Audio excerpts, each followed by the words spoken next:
Hello, Cecil County and the world, and welcome to Cecil TV, 30 at 6.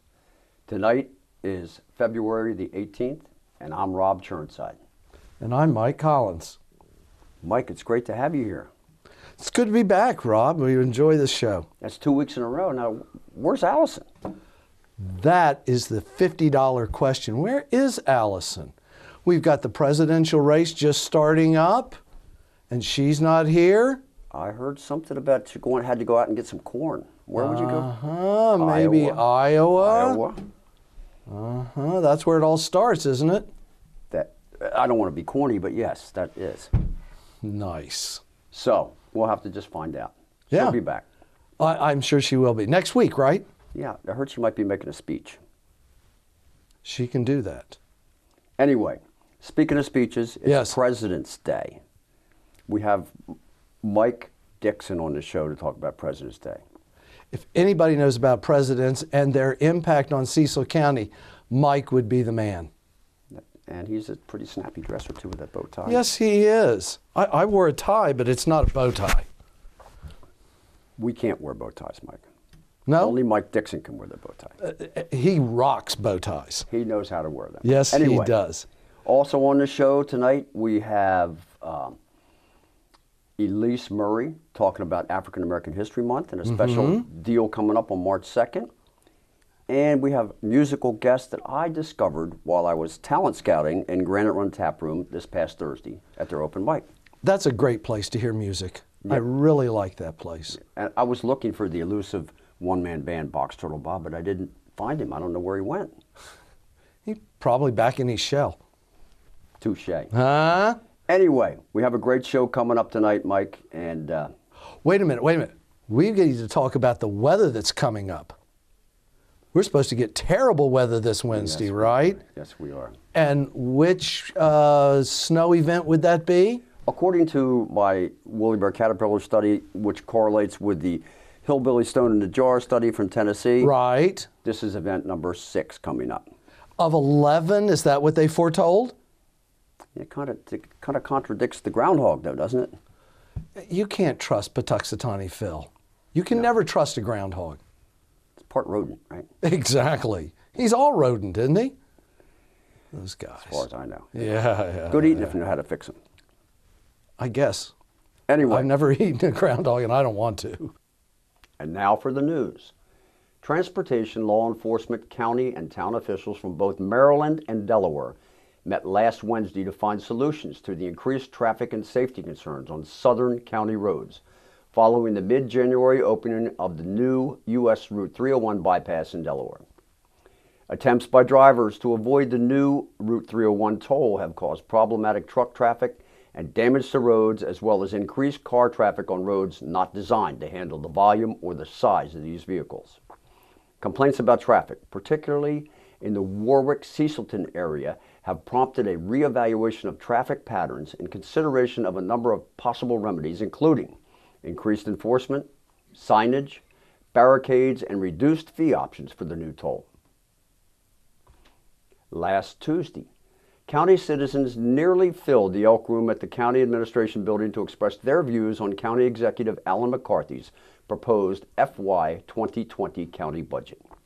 After a presentation about the budget and budget process by Budget Manager Rebecca Anderson, 22 people stepped up to express their views and recommendations to the county executive. Overall, the opinions offered were positive. Good evening. I am here to speak on behalf of the public libraries. My family has always been very involved in the public libraries. In fact, my grandmother had one of the first 100 library cards issued by the Northeast Library, and when she passed, asked that donations be made to the library in lieu of sending flowers. My Aunt Lisa King is a former member of the board of directors of the library. My mother, Holly Rollins, is currently on the Women's Civic Association that raises money for the Northeast Library. My dad, Ellis, is an avid reader who's probably with a book in front of the fire right now.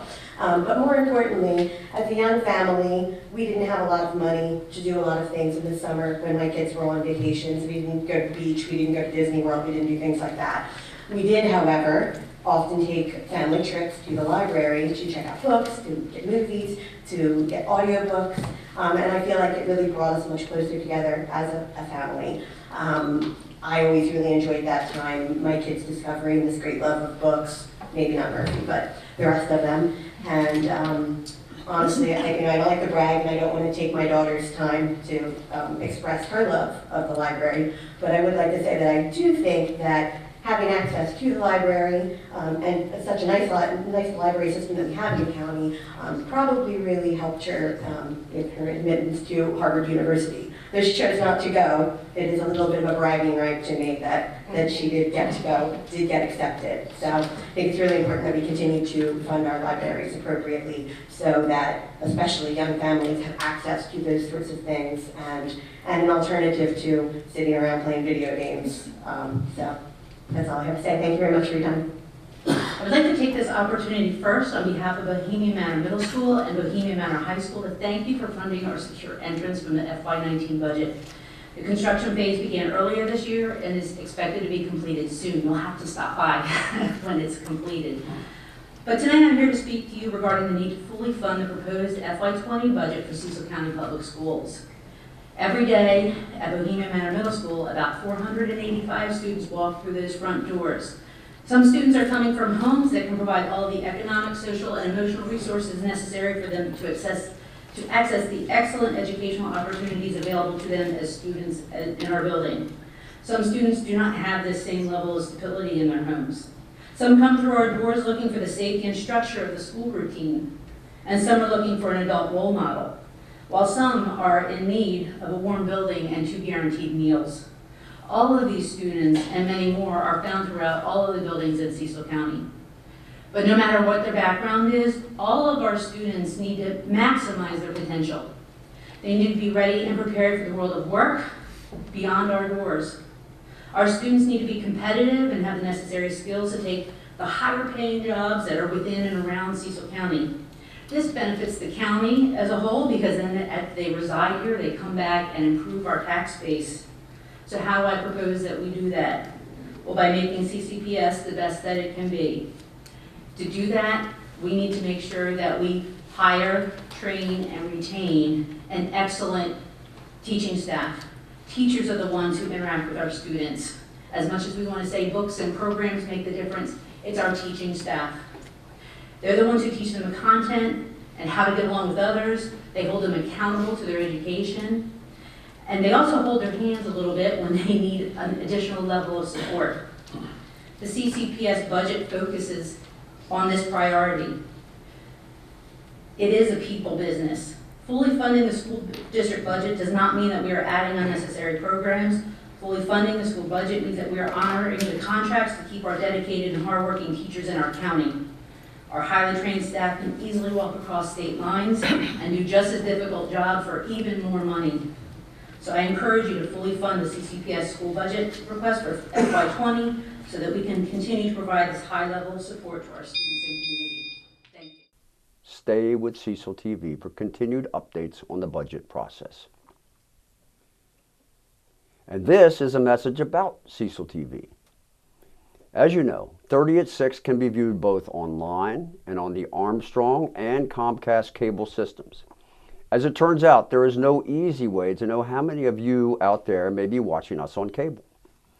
You could help us greatly by telling us if you are among our cable viewers. Please send an email to info@Cecil TV to let us know that you are a cable viewer and which cable system you are on. We thank you. And now these messages.